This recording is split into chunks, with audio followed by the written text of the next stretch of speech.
এরপর মাছটা আমি কড়াইয়ে ভেজে নেব। এরপর মাছগুলো ভাজবো না, হালকা এপিট ওপিট একটু থেকে আমি রান্না করতে দেবো।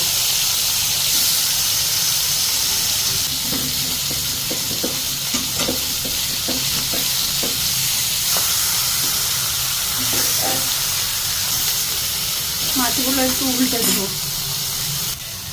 এরপর মশলাটা দিয়ে দিচ্ছি।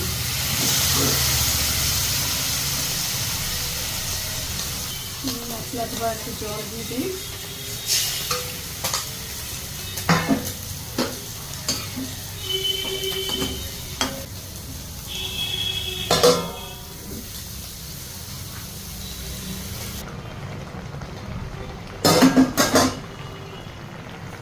রান্না আমার কমপ্লিট।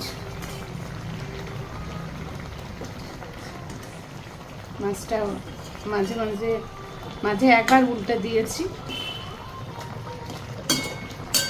হয়ে গেছে। নামিয়ে নেব।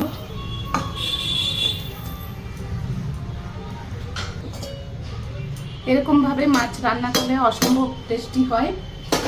খুবই কম তেল মশলা দিয়ে রান্নাটি আমি করেছি।